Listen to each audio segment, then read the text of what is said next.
Rutherford Issues with Brian Barrett on FM 101.9 and AM 1450 Murfreesboro, FM 100.5 Smyrna. Listen and watch at WGNSradio.com. Rutherford Issues is powered by Middle Tennessee Electric. Thinking about making that switch to electric? Well, MTE's Drive EV program offers a $50 bill credit for your home EV charging setup. You can find out details at driveev.com. Our guest in studio today from the Salvation Army, it's Sergeant George Keith and Sergeant Ruby Keith. Did I get all of those titles correct? Okay. Sometimes that just changes out of the blue and I never know. But I know you all have been very, very busy with arguably, a lot of people think Christmas is the biggest religious holiday. I think it's Easter. But, you know, there's a reason for that. But yes, sure, absolutely. It was busy, right? Yes. I often joke, sometimes I wish I was back in the Angel Tree warehouse. Oh, really? Wow. I mean, that means you're out delivering kettles and stuff. You probably don't like that as much, right? Well, I mean, it's a labor of love. Yeah. It's a labor of love. I enjoy the opportunity to do it, but it does get taxing on that week 4 or 5. So I can imagine. Do we have one extra week? It seemed like we started earlier. You started early in November at a few locations, I think, last year. Yes, we started the Monday before Thanksgiving. Okay. Yeah. So that's the earliest that I will start. I gotcha. So I can say that to the community. That's the early. You're not going to see me out there November 1st or October 8th. We'll be out there the week of Thanksgiving. Well, I know this isn't one of the things that we were not necessarily going to talk about, but I do want to say I enjoyed the ribbon cutting and like the start and, you know, like the kickoff. I thought that was a really, really great idea. Mm-hmm. I wish I had that when I was on the board, you know, but that was very nicely done. So what happened Easter weekend? Let's give us a recap on how busy you all were there. Yes, definitely. So on Easter weekend, we started on that Thursday. We had we combined kind of our Seder meal, and we were calling it a love feast with the title of Belong. Everyone is welcome at the table, and you have a place. And so we had a meal, and then there was singing, and there was a devotional about, again, everyone is welcome at the table. You have a place here. You belong. Christ is saying, come and sit at my table with me. And so that was a great time to bring in the different communities. We had some people from Nashville, from the Salvation Army, come down as well. And so we filled our chapel that evening, and it was a great opportunity for our community, for us to come together. And then that Saturday, this is always one of my favorite events for the whole year. It's our brunch and our egg hunt on that Saturday morning, completely free, open, and we had face painting, thanks to Whataburger. They came and did face painting and gave away some freebies to everybody. And we also, this year, we added, it's a newer company, it's a lemonade and coffee truck, and they're called Porta Party. You got to be careful with that name, right? Yes. But they were fantastic, and they gave away 100 cups of lemonade, and let me tell you, they were very good, and everybody was super excited about them. So it was a great addition to the event. And then we served brunch. Everybody had their fill, plenty of food for them, and then we did a short devotional, and then they got to go do their egg hunt. And so we were very excited about that, and we were able to give away a few prizes that were donated from people in the community and other agencies. So we were great. It was a great event. We were very happy with that, and I think the people had fun, and that's what's important. And the kiddos got to hunt Easter eggs. And they got to hunt Easter eggs. Yes. We always do it in 3 different age groups, so that way the older kids don't necessarily run over the little ones. Yeah.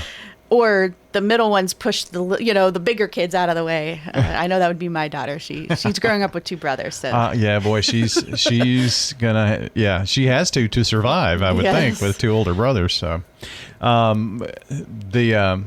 the egg hunt brought out, I mean, this whole event brought out, what, about 100 folks, I think, right? I think the final number was 106. Nice. So yes, we had over 100 people come out for that, which is great for an hour and a half of fun. And there was crafts and just games and time for people to get together. People were taking pictures. And, Yeah.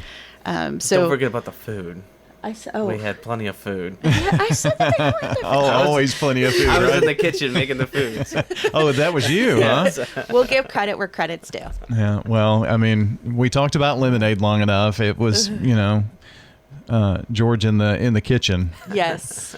So you have a note here about empty leftover eggs. What about that? Yes. So we are always looking for more eggs for next year, the plastic eggs. That, Okay. we fill them with candy. We have volunteers come and fill them with candy. Our advisory council and women's auxiliary donate the candy and the items. And so, but we need more eggs. Okay. And so I know as a parent, those plastic eggs, no one wants to store those for another year, especially if you went to a couple different egg hunts in town. Right. So you can bring those on by to our office and we will store them for next year. Okay. Well, that's a good thing to do. I'm sure that there are still baskets laying around. Our basket was always like on the kitchen table, both baskets for a couple of months, really, honestly, with all the candy that the kids got every year. So that's a great thing to do. I didn't think about that. So just drop over those leftover plastic eggs at the Salvation Army. They're at 1137 West Main Street. And if you're thinking, okay, I know where Main Street is, West Main, you're not going to think this is West Main Street, okay?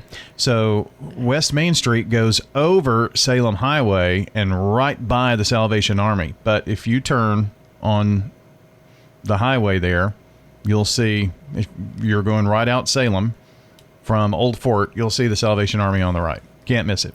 So nice new sign. Yeah, Just saw it the other day.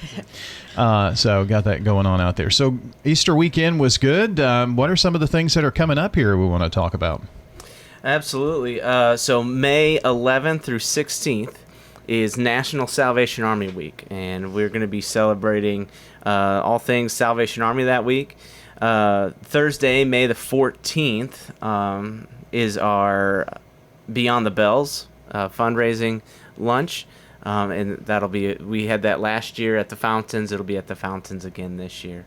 If you want to RSVP to that, you can email our director, our CRD director, Reagan Love. That's reagan.love@uss.salvationarmy.org. And then that weekend, May 16th, we'll be doing our Battle and Bond Mother and Son event. And we'll be getting you that flyer so you can put it on the community calendar. It's already on the website. Oh, it's already on the it's already calendar. there. Sweet. Okay. Sweet. And that is more of a brainchild of Sergeant Ruby here. So let her talk about it. It is a Nerf battle, I'll say. I'm excited for it. A Nerf battle? Yes, and so You are raising boys. I get am. it. Yes, 3 of them, right? two Two. boys, 1 girl. Well, 3. 3. Yes. yes. So tell us about this. Yeah, so a couple months ago, we had our Princess and Our Hero, which was our father-daughter event. Mm-hmm. And so, of course, we had to have a mother-son event. And actually, it came from asking our sons, what would you want to do? Like, what would you be interested in doing that? Because obviously, we're not going to do princesses. And they're like, no, we want to do, like, Nerf gun battle.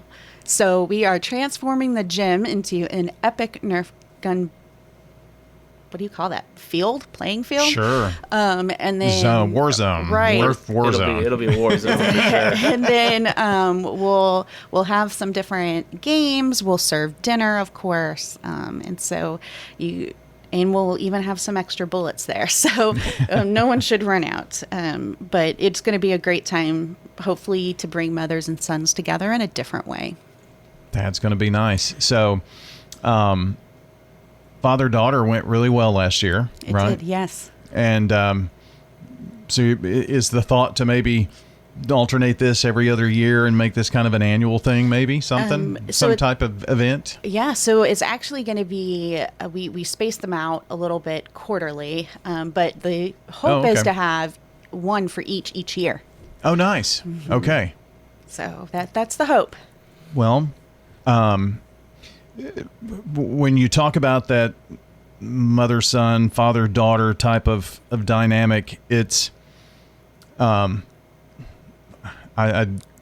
at the end of March 28th, I had to walk my daughter. I walked my daughter down the aisle, and she got married, and that was I just had when we did the father-daughter dance. You kind of go back to when she had her little princess dress on when she was little, and that kind of thing. So, I mean, those are special events, and boys will remember this. They'll remember when Mom went and had a Nerf war. Absolutely. Absolutely. And if we get to take care of dinner and that's one less thing she has to worry about. I bet she's going to like that a lot. Right? Yes. Yes. Let us do the dishes for the night. Are you cooking that night too again? Probably. So we know who the cook is, right? Yes. Yeah. The cook's not me in our family. Or if we'll get Chef Dimitri on it, and it'll be a good meal. It'll be a good meal. One other thing that weekend, I'm very excited about this, is our spring concert. This will be our first concert for our new community band program.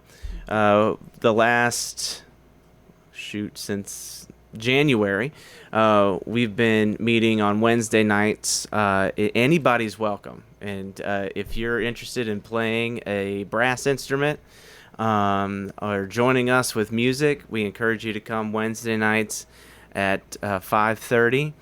And May 17th, though, at 4 p.m. will be our first concert there.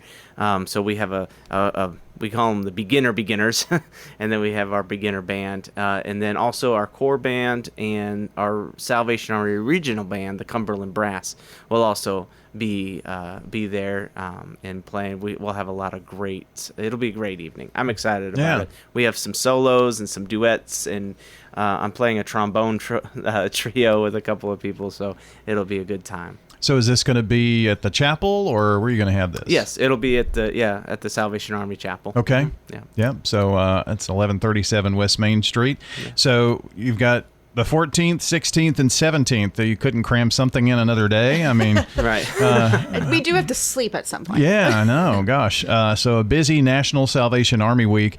I would remind you that Beyond the Bells is a good opportunity for if you've maybe just moved into the community, you are a community-minded person and you want to give back but really don't know about maybe some of the work of our local nonprofits. This is a wonderful opportunity to find out what the Salvation Army is all about as well, Beyond the Bells. So you need to RSVP for that, reagan.love@uss.salvationarmy.org. The other two events, how do they get involved in the Battle and Bond or the spring concert? Absolutely. So on the flyer, which is on your website, it's also on our Facebook page. Okay. There's a registration link, a QR code, and you can register that way. It's just a couple simple questions. How many are coming? We just want to make sure we have enough food for everybody. All right. Well, very good. And the spring concert, just come. Just come. Just okay. come. Just come. All right. We got that. Mark our calendars. And so that's at 4 o'clock when it starts? Yes, sir. On the 17th. Okay. Good deal. Just right after National Salvation Army Week, you've got another one of your workshops coming up, right? Yes. We are doing a Bridges Out of Poverty workshop, and this is actually in coordination and collaboration with Coal Patrol and Stepping Stones. And so Bridges Out of Poverty is kind of a twofold. So we have a Getting Ahead class, which is under Ruby Payne's idea. And there's the Getting Ahead class, which is for those wanting to learn how to get ahead or, learn about poverty while going through poverty in a different way. So we have that class happening every week for 16 weeks. But then we also want to inform the community and kind of, let's talk as a community and educate the community, which is the Getting Bridges Out of Poverty piece. And so Jordan from Coal Patrol, and I will be leading this workshop. And it'll just be a time to get together, look at poverty in a new way, and then look at what is it as a community, what is our role in helping the agencies and helping our unhoused friends and helping people move forward out of poverty. Okay, so 11:30 to 1 during lunch. Lunch is provided. So there you go, and it can be a very productive lunch for you, and hear about Bridges Out of Poverty, and great deal. So do you need to call, sign up, or let somebody know you're coming so you can have lunch, right? The flyer is on the calendar as well, and it's also on our Facebook page. Perfect. Very good. Well, that's awesome, man. And I thought Christmas was busy. Right? I'm telling you, the warehouse some days. Yeah. I mean, you got a lot going on. So I'd encourage you to go back and listen to the podcast. We'll have a synopsis of what we talked about on the podcast section of all of the things, looking back at Easter weekend and also the upcoming events, especially during the National Salvation Army Week. Guys, I appreciate you coming in today. Thanks so much. Thank you so much for having us. Absolutely. Sergeants Ruby Keith and George Keith joining us here on the show today. And thank you so very much for listening in. Again, if you missed part of our conversation, the podcast will go up shortly at WGNSradio.com or wherever you listen or watch podcast. You'll find it there. Just search for WGNS. Have a good day, everybody.